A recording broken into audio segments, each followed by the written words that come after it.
Hello friends, எல்லாரும் ஏதாவது வேலை செஞ்சுட்டு இருந்தீங்கன்னா அதெல்லாம் முடிச்சுட்டு வந்து ரிலாக்ஸ்டாக வீடியோ பாருங்கள். இது குட்டிமாவோட கதை கேட்கும் நேரம். அதுக்கு முன்னாடி நம்ம சேனலில் இன்னும் சப்ஸ்கிரைப் பண்ணலாம், சப்ஸ்கிரைப் பண்ணி வச்சுக்கோங்க. இப்போ வாங்க வீடியோக்குள்ளே போகலாம். இப்போ வந்து நம்ம ஹீரோ தான் ஹீரோயினாக ரொம்ப நாளாக கூட வந்து பார்த்துக்கிறாரு இல்லையா, அவங்களுக்கு கண்ணு தெரியாதனால. இப்போ என்னன்னா, ஒரு நாள் ஹீரோ வந்துட்டு ஹீரோயினை சாப்பாடு கொடுத்துட்ருக்கப்போ திடீர்னு மந்திரியும் இளவரசரும் அங்கே வருவாங்க. நம்ம மந்திரி வந்து என்னன்னா, இளவரசியை நலம் விசாரிக்கிற மாதிரி விசாரிச்சுட்டு கூட வந்து கிராஸ் என்கொயரி பண்ணிட்டு இருப்பாரு. நீங்கள் ப்ரெக்னென்ட் ஆகி எத்தனை நாள் ஆகுது அந்த மாதிரிலாம் அவங்க உண்மையை தான் சொல்கிறாங்களா இல்லை போய் சொல்கிறாங்களா கண்டுபிடிக்கிறதுக்காக. பட் எப்படியோ இளவரசியும் சமாளிச்சிட்டாங்க. பட் அவர் அந்த ரூம் ஃபுல்லாக நோட்டமீட்டரில் இளவரசி மட்டும் தான் அங்கே தங்கியிருக்காங்க அந்த ரூம்லன்றது தெரியுது. அப்புறமா வந்து இளவரசர் வந்து தனியாக அவரை வெளியில் கூட்டிகிட்டு வந்து பேசும்போது தான் மந்திரி கேட்பாரு, அவங்க மட்டும் தனியாக தானே இருக்காங்க, நீங்கள் 2 பேர் தனித்தனியாக தானே தூங்குறீங்கன்னும் போது, ஆமாம் அப்பாவுக்கு உடம்பு சரியில்லாதப்போ நாங்கள் 2 பேர் இப்படி ஒன்றா தூங்க முடியும், அதனால தான் இப்போதைக்கு தனித்தனியாக பிரிஞ்சிருக்கோம் அப்படின்னு இளவரசர் சமாளிச்சிடுவார். இது எல்லாத்தையுமே தளபதியாக அங்கே ஒளிஞ்சு நின்று ஒட்டு கேட்டுட்டு இருப்பாரு. ஸோ இப்போ தளபதி வந்துட்டு அந்த புது இளவரசியோட அண்ணாவை வந்து கடத்தி வச்சிருந்தார் இல்லையா, அரெஸ்ட் பண்ணி. ஆனால் இப்போ என்னன்னா, அவர் தப்பிச்சிட்டாரு போல. இப்போ புது இளவரசியும் அவங்க அண்ணாவும் எப்படா அந்த கண்ட்ரிலேருந்து தப்பிக்கலாம் அப்படின்னு பிளான் பண்ணிட்டு இருக்கப்போ திடீர்னு அங்கே வந்து இன்னொரு இளவரசர் வந்துடுறாரு. அந்த இளவரசர் என்னன்னா வந்து, நான் அப்போவே சொன்னேன் உன்னை என்ன கட்டிட்டியா, சரி அட்லீஸ்ட் ஒன்றும் பிரச்சனை இல்லை, இப்போ ஒன்றும் லேட் ஆகிடல, இப்போ கூட நான் சிங்கிளாக தான் இருக்கேன், இப்படிலாம் லூஸ் தனமாக பேசிட்டு இருப்பாரு. ஆனால் அவரையே ரீசனாக வச்சு அங்கேருந்து தப்பிக்கலாம் அப்படின்னு நம்ம புது இளவரசி ஒரு பிளானை போட்டு சடனாக ஒரு வயிற்றுல ஒரு கத்தி எடுத்து வச்சுட்டு ஒழுங்கு மாதிரிதான் எங்களை கூட்டு போன்னு சொல்லி வண்டிக்குள்ளே ஏறி உட்காந்துடுறாங்க. ஸோ இப்போ வந்து இளவரசர் தான் அப்படின்றதுனால அங்கே அந்த காவல் வீரர்கள் ஒன்றும் சொல்லாமல் அவங்கள வெளியே விட்டுடுறாங்க. ஆனால் இந்த விஷயம் எப்படியோ வந்துட்டு அந்த லூசு பொண்ணோட அப்பாவுக்கு தெரிஞ்சிருது, இதை வந்துட்டு கடத்திட்டாங்க அப்படின்றது. இப்போ என்னன்னா, அந்த லூசு பொண்ணை பார்க்கறதுக்காக செகண்ட் ஹீரோ வருவார். ஸோ ஆனால் வந்து அவங்க அப்பா இருக்கார் இல்லையா, லூசு பொண்ணோட அப்பா, அவர் முன்னாடியே தடுத்து நிறுத்தி இந்த மாதிரி நம்மளுடைய இளவரசரை வந்து கடத்திட்டு போயிட்டாங்க, நீ அவரை பத்திரமா கூட்டிட்டு வந்துட்ட அப்படின்னா உங்க லவ்வுக்கு நான் தடையா இருக்க மாட்டேன் அப்படின்னு சொல்றாங்க. சரி ஓகேன்னு, நமக்கு இதுதானே கிடைச்சிருக்க கோல்டன் டிக்கெட்னு சொல்லிட்டு அவரும் ஒரு கீ செயினை கொடுத்து உங்க பொண்ணுகிட்ட கொடுத்துருங்க, நான் வர வரைக்கும் வெயிட் பண்ண சொல்லுங்க, நான் வந்துடுவேன் அப்படின்னு சொல்லிட்டு அவர் அங்கேருந்து போயிட்டாரு. எப்படா நம்ம இளவரசரை காப்பாற்றலாம் அப்படின்னு போயிட்டு அவங்களோட சண்டை போடுறாங்க. ஆனால் வந்து அவரை காப்பாற்ற முடியல. ஸோ அதுக்கப்புறம் என்ன பண்றாங்கன்னா, இளவரசி வந்துட்டு நம்ம புது இளவரசி வந்து இளவரசரை ஒரு இடத்துல கூப்பிட்டு போய் வச்சிருக்காங்க. அங்க என்னடான்னா, நம்ம இளவரசர் வந்து அவருடைய காஸ்ட்லி திங்ஸ்லாம் எடுத்து கொடுத்து, இது உனக்கு வந்து செலவுக்கு கரெக்டா இருக்கும்ல, இதை எடுத்துட்டு நீ கிளம்பு, என்னை விட்டுருன்னு இருப்பாரு. ஆனா நம்ம செகண்ட் ஹீரோ என்ன பண்ணுவாருன்னா, அம்பு விடுறதுக்கு ரெடியா இருப்பாப்ல அந்த புது இளவரசியை கொல்றதுக்கு. அதை எப்படியோ வந்து தற்செயலா நம்மளுடைய இளவரசர் பாத்துருவாங்க. அதனால வந்து எப்படினாலும் அவங்க வந்து நம்மளுடைய புது இளவரசியை லவ் பண்றாங்க இல்லையா, அதனால அவங்கள காப்பாற்றணுன்றதுக்காக அவர் அந்த அம்பை வந்து வாங்கிக்கிறார் அவருடைய முதுகுல. ஸோ இப்போ என்னன்னா, நான் உனக்காக உயிரே விடுவேன், நானே எதிர்பார்க்கலன்னு சொல்லிட்டு சாகறதுக்கு முன்னாடி டயலாக்லாம் சொல்லிட்டு அப்படியே கண்ணை மூடிடுவாப்புல. நம்மளுடைய புது இளவரசி ஃபீல் பண்ணுவாங்க, சரி நமக்காக இப்படி ஒருத்தன் உயிரை கொடுக்குற அளவுக்கு இருக்கானா, யாரா இந்த நல்லவன், இங்கிருந்துடா நீ வந்த அப்படின்ற அளவுக்கு. ஆனா வந்து அந்த வீரர்கள் உள்ள வந்ததுனால புது இளவரசி அங்க வந்து தப்பிச்சு ஓடிட்டாங்க. இளவரசரை டாக்டர் கிட்ட கூட்டிட்டு போயிட்டாங்க. இது வந்து இப்போ நம்ம மன்னருக்கு தெரிஞ்ச உடனே நம்ம செகண்ட் இயர் வந்து தவறுதலா தெரியாம தான் வந்து இளவரசர் மேல அம்புவிட்டாங்க, கரெக்டா. ஆனா இது வந்து என்னன்னாலும் மன்னருடைய பையன் இல்லையா, அதனால மன்னருக்கும் வந்து அவன் இந்த நாட்டிலேயே இருக்கக்கூடாது அப்படின்னு சொல்லி ஆர்டர் போட்டுருவாரு. அண்ட் நம்மளுடைய இளவரசர் இருக்காரு இல்லையா, அதாவது இளவரசர். ஸோ அந்த இளவரசர் வந்து இப்போ இளவரசியை பார்க்கறதுக்காக வருவாங்க. அவங்க வந்து இளவரசிக்கு சாப்பாடு கொடுக்கலாம் அப்படின்னு ட்ரை பண்றப்பதான் வந்து அங்க ஒரு லெட்டர் இருக்கும். அதாவது அந்த தளபதி இந்த டிவோர்ஸ் லெட்டரை நீ தூக்கி போட்டு போவார் இல்லையா, ஸோ அதை வந்து பாத்துருவாங்க ஆக்சிடென்டலா. அதுக்கப்புறம் இந்த விஷயத்த இளவரசி கிட்ட சொல்லுவார், பரவாயில்ல என்னன்னாலும் இளவரசி நமக்கு தான் அப்படின்னு யோசிக்காம உண்மையை சொன்னதுக்கு அவருக்கு ஒரு பாராட்டு, ஓகேவா. ஸோ இப்ப வந்து இளவரசி கிட்ட சொன்னோன்னே இளவரசி நான் இப்ப தளபதியை பார்த்தே ஆகணும்னு சொல்லி அங்க ஒரு பையன் இருப்பாங்க, அந்த ஊமை பையன், அவங்க கிட்ட சொல்லி கூட்டிட்டு போக சொல்லுவாங்க. இளவரசி வந்து தளபதியை பாத்துருவாங்க. தளபதி அன்னைக்கு வந்து இளவரசிக்காக வான வேடிக்கையெல்லாம் ரெடி பண்ணியிருப்பாங்க. ஆக்சுவலா இது வந்து இளவரசியோட பர்த்டே அன்னைக்கு லாஸ்ட் ப்ரோக்ராமா இருந்தது. ஆனா அன்னைக்கு அதை எக்ஸிக்யூட் பண்ண முடியாததுனால, அன்னைக்கு தான் ஹீரோயினை கடத்திட்டு போயிட்டாங்க இல்லையா, ஸோ அதனால அதை வந்து இன்னைக்கு பிளான் பண்ணியிருக்காரு நம்ம தளபதி. ஆனா அவர் வந்து ரொம்ப ஃபீல் பண்றாரு, எப்படியும் வந்து உனக்கு என்ன பிடிக்கல, நீ என் கூட இருக்க மாட்டேன்னு எனக்கு தெரியும், அட்லீஸ்ட் இதுவாது உன் கூட சேர்ந்து நான் அந்த வானவேடிக்கை பார்க்கறதாவது எனக்கு கொஞ்சம் ரிலாக்ஸாக இருக்கும். ஆனால் நான் எவ்வளோ பெரிய முட்டாள் பாறேன், ஒரு கண்ணு தெரியாத பொண்ணை கூட்டிகிட்டு வந்துட்டு வானவேடிக்கை பார்த்துட்டு இருக்கேன் அப்படின்னு சொல்லி அவர் அழுவார், ரொம்ப ஃபீல் பண்ணி அழுவார். அந்த டைமில் வந்து ஹீரோயினுக்கு கண் பார்வை திரும்ப வந்துடும். ஹீரோயினோட கண்ணை தொடச்சு விடும்போது உனக்கு கண்ணு தெரிஞ்சிருச்சா, சரி ஓகே, அப்போ இனிமேல் உனக்கு நான் தேவையில்லை, நான் போயிடுறேன், இனிமேல் உன்னை நீயே பார்த்துக்கோ அப்படின்னு சொல்லுவார். அதே மாதிரி உன்னோட பேபியும் நல்லா பார்த்துக்கோ அப்படின்னுவாரு. நான் ப்ரெக்னென்ட்டாலாம் இல்லை, நான் இன்னும் உன்னுடைய ஆள் தான், உன்னுடைய ஒய்ஃப் தான், நான் வேற யாரையும் இது பண்ணலை அப்படின்னு சொல்லுவாங்க. அப்படி சொன்னோடனே தளபதி வந்துட்டு ரொம்ப எமோஷனல் ஆகி இளவரசியை வந்து கிஸ் பண்ணிடுவாங்க.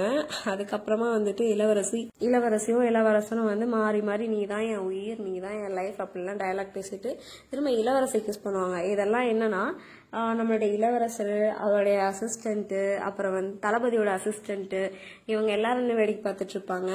அப்போ இளவரசர் வந்து சொல்றாரு, இந்த மாதிரி ஒரு மனுஷனை நான் பார்த்ததே இல்லை, ஒரு பொண்ணை இந்த அளவுக்கு லவ் பண்றது, இவ்வளோ ட்ரூவா லவ் பண்ற மாதிரி அப்படின்னு சொல்லி கடைசியில என்னையே இவரை புகழ வச்சுட்டாரு அப்படின்னு இளவரசர் சொல்லிட்டு இருப்பாரு. ஃபைனலி நம்ம ஹீரோவும் ஹீரோயினும் திரும்ப சேர்ந்துட்டாங்க இல்லையா. ஸோ இதுக்கப்புறமா நம்மளுடைய தளபதி அவருடைய ஒர்க்குக்கு ரிட்டர்ன் போகணும், அதாவது அந்த மருத்துவன் இருக்காரு இல்லையா, அவரை கண்டுபிடிக்கணும், அதுக்காக கிளம்பிடுவார். நம்ம இளவரசி கூட ஒரு ஃப்ரெண்ட் இருப்பா இல்லையா, ஸோ அவளுக்கு வந்து இப்போ பர்த்டே வருதுன்னு சொல்லி இளவரசர் கிட்ட அவங்க ஒரு பிரேஸ்லெட் கொடுத்து அனுப்பிச்சிருப்பாங்க. அண்ட் இங்கே டோயோ என்ன பண்ணுவா, அதாவது இளவரசியோட ஃப்ரெண்ட் அவன், இப்போ டோயோ அந்த பேலஸ் கிட்ட இருப்பா, அங்கே வந்து அந்த மருத்துவர் இருக்காரு இல்லையா கொலகார, அவனுடைய சிஷ்ய பிள்ளை வந்து இங்கே இருக்க ஒரு வீரன் கிட்ட பேசிட்டு இருக்கேன், இந்த மாதிரி நாளைக்கு வந்து ஃபுல் மூன் டே, அதாவது பௌர்ணமி வருது, நாளைக்கு அந்த சீக்ரெட் வழியா வந்து ஹீரோயின் வந்து கடத்திட்டு போயிடும் இளவரசிய, அவருடைய லவ்வருக்கு உயிர் கொடுக்கறதுக்காக இந்த பிளான்லாம் பண்ணிட்டு இருக்கோம். அது மட்டும் இல்லாமல் இந்த ஊர்ல இருக்க எல்லாரையும் வந்து அந்த விஷ வாயுவை அனுப்பி எல்லாரையும் கொல்றதுதான் அவருடைய பிளானா இருக்கு அப்படின்றதெல்லாம் சொல்லிட்டு இருக்காங்க. இதை வந்து இளவரசோட ஃப்ரெண்டு கேட்டுதா, ஆனா அவன் அங்கதான் இருக்கான்றத அவங்க 2 பேர் கண்டுபிடிச்சிருந்தாங்க. இப்ப இவன் இங்க இருந்து எஸ்கேப் ஆக எவ்வளவோ ட்ரை பண்றா, ஆனா அங்க இருக்க வீரன், அதுவும் வந்து அந்த பேலஸ்ல இருக்க ஒரு வீரன் தான். சோ மத்த வீரர்கள் கிட்ட என்ன சொல்றான்னா, இவ வந்து ஏதோ திருடி இது பண்ண வந்திருக்கா அப்படின்னு சொல்லி அவளை பத்தி பொய்யா சொல்லி எல்லாரும் அவளை வந்து தாக்க வச்சிடறாங்க. ஸோ அப்போ அவன் மேல அம்பு விட்டு அவ வந்து ஆல்மோஸ்ட் சாகர ஸ்டேஜ்ல இருப்பா. பட் எப்படியும் வந்து தளபதி எப்படி கூட்டிட்டு வந்தாரு, அவர் கூட்டிட்டு வர்றாரு இளவரசி கிட்ட. ஸோ இளவரசி கிட்ட அவ அந்த பிளான் அங்க நடந்தது எல்லாத்தையுமே அவங்க நடந்த எல்லா விஷயத்தையுமே சொல்றேன். இந்த மாதிரிலாம் நாளைக்கு ஒரு பிளான் இருக்கு, பார்த்து பத்திரமா இருங்க. இளவரசரோட அண்ணா இருந்த வரைக்கும் அவர் உங்களை பார்த்துக்கிட்டாரு, அப்புறம் என்ன உங்களை பார்த்துக்க சொன்னாரு. நான் இருந்த வரைக்கும் எனக்கு தெரிஞ்சு நான் உங்களை நல்லா தான் பார்த்துக்கிட்டேன், இதுக்கப்புறம் உங்களை நீங்களே பார்த்துக்கோங்க. இங்கே பாருங்க, நீங்கள் கொடுத்த பிரேஸ்லெட் கூட நான் போட்டிருக்கேன், நான் உங்களை ரொம்ப மிஸ் பண்ணேன், ஆனால் என்னால் உங்களை பார்க்க முடியல இவ்வளோ நாளாக. ஆக்சுவலாக இவ்வளோ நாளாக இந்த ஸ்டோரியில் வந்திருக்கவே மாட்டா இல்லையா. ஏன் அப்படின்னா அவங்க அண்ணா வந்து இவங்களை லவ் பண்ண ஸ்டோரியை அவங்க மூலமாக தானே வந்து ஹீரோக்கு தெரிய வந்தது தளபதிக்கு. ஸோ அதனால தானே தளபதி இந்த மேரேஜ் வேணான்னு சொல்லிட்டு போனாரு. அப்புறம் புது இளவரசியோட மேரேஜ் ஆனது. ஸோ அந்த கில்ட்னால வந்து ஹீரோயினை பார்க்க முடியாம தான் இவ்வளவு நாள் அவங்க வந்து ஹீரோயினை பார்க்க வராமலே இருந்தாங்க. ஸோ இப்போ வந்து கடைசியா அவங்க பார்க்கறப்ப என்னன்னா செத்துட்டாங்க. ஸோ இப்போ என்னன்னா அவங்க ஃப்ரெண்டுக்காக வந்துட்டு என்ன பண்ணோம்னா, இளவரசி வந்து அவங்க உயிரை தியாகம் பண்ண ரெடியா இருப்பாங்க. ஸோ இளவரசியோட ஒரிஜினல் அப்பா இருப்பாங்க இல்லையா, அந்த அப்பா கூட ஒருத்தர் இருந்தா இல்லையா, அவங்க தானே இவங்களை வந்து ஃபர்ஸ்ட் காப்பாத்துறேன்னு கூட்டிட்டு போய் கடைசியில இந்த மன்னர் கிட்ட மாட்டினது. அவர்கிட்ட போய் கேட்கறாங்க, இந்த மாதிரி வந்து என் ஃப்ரெண்டு செத்துட்டா, அவளை வந்து காப்பாத்துறதுக்கு இல்லை திருப்பி கொண்டு வரதுக்கு ஏதாவது ஐடியா இருக்கா, என்னுடைய பிறப்புகள் வச்சு ஏதாவது பண்ண முடியுமா, அவளை ப்ளீஸ் எனக்கு ஹெல்ப் பண்ணுங்க அப்படின்னு. இல்லப்பா அந்த மாதிரி எனக்கு எதுவும் தெரியாது, உங்க அப்பா என்கிட்ட அந்த மாதிரி எதுவும் சொல்ல, நீ வேணா உங்க அப்பா கிட்டே கேட்டுப்பாரு அப்படின்னு சொல்லிட்டு ஒரு சாம்பிராணி மாதிரி ஒண்ணு கொடுக்குறாங்க. அதை பத்த வச்சுட்டு அவங்க தூங்குனா அவங்க அப்பா கனவுல வருவாரு. ஓகேவா, இதுதான் ஹீரோயினுக்கு கடைசி சான்ஸ் இல்லையா, இதுக்கு மேல கனவு கண்டா அவங்க செத்துருவாங்க கரெக்டா. ஸோ அதனால வந்து என்ன, அவங்க அப்பா வந்து கனவுக்குள்ள வந்தோடனே என்ன சொல்லுவாங்க, நீ முதல்ல இங்க இருந்து போ, உன் லைஃபை இழந்துடாதுன்னு. இல்ல நான் வந்து என் ஃப்ரெண்டோட உயிரை காப்பாற்றணும், எனக்காக தான் அவன் செத்து போனா, ப்ளீஸ் எனக்கு ஹெல்ப் பண்ணுங்க அப்படி. நீ ஃபியூச்சரை ப்ரெடிக்ட் பண்ணலாமே தவிர உயிரை திருப்பி கொண்டு வர முடியாது, கொண்டு வரக்கூடாது அப்படின்னு சொல்லுவாரு. சரி அட்லீஸ்ட் ஃபியூச்சர்ல இன்னும் எனக்காக யாரெல்லாம் செத்து போவாங்கன்னு எனக்கு சொல்லுங்க அப்படின்ட்டு. அங்கே வந்து பார்த்தா ஒரு மேஜிக் பால் மாதிரி ஒன்று இருக்கும், அது வந்து அப்படி காற்றுல மிதந்துட்டு இருக்கும். ஸோ அதை பார்த்தா வந்து இல்லை அதை ஹோல்ட் பண்ணி பார்க்கும்போது அதில் வந்து அடுத்து என்ன நடக்க போகுது அப்படின்றது ஃபியூச்சர் ப்ரொடக்ஷன்லாம் அதில் தெரியும். அதில் வந்து ஹீரோலாம் செத்து போகிற மாதிரி வருவாங்க தளபதிலாம். ஸோ அதனால என்னன்னா அதுக்கு மேலே அவங்களால அந்த கனவுக்குள்ளே இருக்க முடியல. அதனால கண்ணை முழிச்சிட்டு வேகமாக அங்கேருந்து ஷூவை கூட போடாமல் தளபதி பார்க்க ஓடி வந்துடுவாங்க. வந்துட்டு அவங்கள ரொம்ப டைட்டாக ஹக் பண்ணிட்டு அவங்கள விடவே மாட்டாங்க, நான் அவங்கள ரொம்ப மிஸ் பண்ணேன் அப்படின்னு சொல்லிட்டு. ஆனால் வந்து தளபதிக்கு இதெல்லாம் ரொம்ப வினோதமாகவே இருக்கும். திருப்பி ஓகே நீ அங்கே என்னோட பேலஸ்க்கு போ, ஆன்டி கூட இரு அப்படின்னு சொல்லுவாங்க. ஆனால் அவங்க இல்லை, நான் உங்க கூட தான் இருப்பேன், அவனை விட்டு எங்கேயும் போக மாட்டேன் அப்படின்னு சொல்லுவாங்க. ஸோ அன்றைக்கி நைட்லாம் தளபதி கூட தான் இருப்பாங்க. அவங்க பேசுறது எல்லாமே தளபதிக்கு ரொம்ப வினோதமாக இருக்கும். அடுத்த நாள் காலையில் வந்து அவள் பண்ணுறதெல்லாம் பார்க்கும்போது அவளுக்கு அவள் போய் ட்ரீம் கண்டிருப்பான்னு நான் நினைக்கிறேன், கனவு கண்டிருப்பான்னு நான் நினைக்கிறேன், இந்த மாதிரி கனவு எதுவும் கண்டிருக்க கூடாதுன்னு நான் வேண்டிக்கிறேன் அப்படின்னு சொல்லிட்டு இருப்பாங்க. அட் த சேம் டைம் இங்கே இளவரசர் வந்து எங்களா இளவரசியை காணமே தேடிட்டு இருக்கப்போ தளபதி என் கூட தான் அவள் இருக்கான்னு சொல்லி ஒரு லெட்டர் அமைச்சிருப்பாங்க. ஸோ அதை பார்த்தோன்னே வந்து இளவரசர் வேகமாக இங்கே வருவார். இந்த மாதிரி வந்து நேற்று இளவரசிக்கு என்னாச்சுன்னு தெரியுமா அப்படின்னு. தெரியும், அதனால தான் அவள் என்னை போக விடக்கூடாதுன்றதுக்காக இங்கேயே இருக்கா. பட் நான் எப்படியாவது போயிடுவேன், நான் அவளை சாக விட மாட்டேன். அவள் கனவுல என்ன நடந்துச்சோ, அவள் கனவுல எனக்கு தெரிஞ்ச வரைக்கும் நான் செத்து போகிற மாதிரி தான் வந்திருக்கோம். அதனால தான் அவள் என்னை போக விடாமல் தடுக்கிறதுக்காக இங்கே இருக்கா. பட் நான் வந்து போயிடுவேன், நான் போய் அவள் கனவுல என்ன நடந்ததோ நான் செஞ்சு அவளை வாழ வச்சிருவேன் அப்படின்னு சொல்லுவார். ஆனால் ஹீரோயின் வந்து இல்லை நீங்கள் போகக்கூடாது அப்படின்னு. அதனால தளபதி என்ன பண்ணுவாருன்னா அவங்கள போயிட்டு அங்கே இருக்க ஒரு கட்டிலில் கட்டி போட்டு வச்சுட்டு நீ இங்கே இரு, நம்ம 2 பேரில் யாராவது ஒருத்தர் சாகணும்னா அது நானாக மட்டும்தான் இருக்கணும் அப்படின்னு கிளம்புவார். இல்லை நீ போனீன்னா நானே செத்துருவேன், நான் இங்கே நான் தற்கொலை பண்ணிட்டு செத்துருவேன் அப்படின்வாங்க. அதுக்கப்புறமா வந்துட்டு இப்போ அந்த தாத்தா இருக்கார் இல்லையா, இவங்களுக்கு கனவு காண்றதுக்கு ஒரு வழி சொன்னார். ஸோ அவர் என்ன பண்ணுவார்னா இப்போ வந்து அந்த சீக்ரெட் வழி, அந்த கொலகாரம் வந்து ஒரு சீக்ரெட் வழியாக தானே வருவேன்னு சொன்னால் அந்த சீக்ரெட் பாத் வந்து எங்கே இருக்குது அப்படின்றத அவருக்கு ஒரு இடம் தெரியும்னு சொன்னார். ஸோ அந்த இடத்த இப்போ வந்து இளவரசரை போய் பார்க்க சொல்கிறாங்க. தளபதி ப்ளஸ் வந்து செகண்ட் ஹீரோ அவருடைய அசிஸ்டன்ட் எல்லாமே ஒரு மலைப்பகுதியில் ஒரு சீக்ரெட் பாத் இருக்கு, ஓகேவா. ஸோ அங்கே போய் பார்க்குறோம், 2 பேரும் தனித்தனியாக பிரிஞ்சு போய் பார்க்கலாம். நம்ம போய் முன்னாடியே வந்து என்ன நடக்குதுன்னு பார்த்துட்டு ஏதாவது பிளான் பண்ணுவோம் அப்படின்னு பேசிட்டு இருப்பாங்க. ஆனால் இளவரசி வந்து என்னன்னா நீ போனா என்னையும் கூட கூட்டிட்டு போ, நான் கண்டிப்பா வருவேன், இங்க இருந்தா தற்கொலை பண்ணிட்டு செத்துருவேன்னு சொன்னதுனால ஹீரோயினையும் கூட்டிகிட்டே போற மாதிரி ஆயிடுது.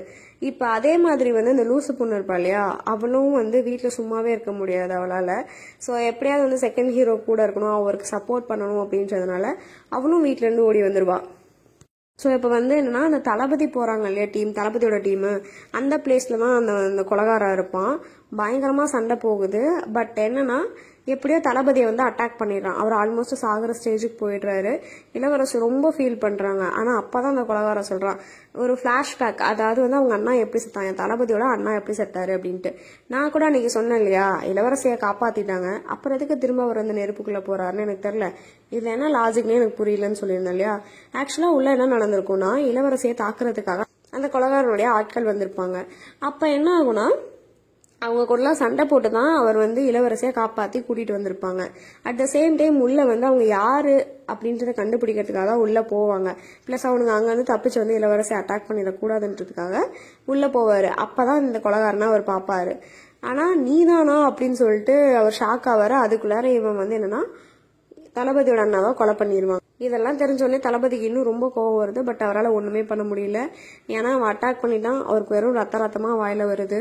ஸோ இதுக்கப்புறம் என்ன ஆக போகுது, ஹீரோ அவ்வளோதானா சாக போறாரா இல்லை ஹீரோயின் சாக போறாங்களா, 2 பேரும் சேர்ந்து செத்துருவாங்களா என்னன்றதெல்லாம் வந்து நம்ம அடுத்த பார்ட்டில் பார்க்கலாம். அண்ட் ஆல்சோ நெக்ஸ்ட் பார்ட்டு தான் வந்து இந்த சீரீஸோட ஃபைனல் பார்ட். இது மட்டும் இல்லாமல் நம்ம சேனலில் இன்னும் 2 சீரீஸ் போட்டிருக்கோம், பிரில்லியன்ட் கிளாஸ் 8 அண்ட் வந்து லைட் டு லவ் அப்படின்னு சொல்லிட்டு. ஸோ லைட் டு லவ் அப்படின்றது என்னன்னா வழக்கமாக நம்ம என்ன பண்ணுவோம், லவ்ல நிறைய பொய் சொல்லுவோம். ஆனால் இங்கே பொய்யிலேருந்து ஒரு லவ் ஸ்டார்ட் ஆகும், அதான் light to love. And brilliant class 8 அப்படின்றது என்னன்னா ஒரு சிங்கர் வந்து டீச்சராக மாறி அதுக்கப்புறமா அவருடைய கரியரையும் ஸ்டூடெண்ட்ஸை எப்படி டெவலப் பண்ணுறாரு அப்படின்றது தான். ஸோ 2மே ரொம்ப இன்ட்ரெஸ்டிங்கான ஸ்டோரி. மறக்காமல் அதை செக் அவுட் பண்ணுங்கள். லிங்க் நான் டிஸ்கிரிப்ஷனில் கொடுத்துருக்கேன்.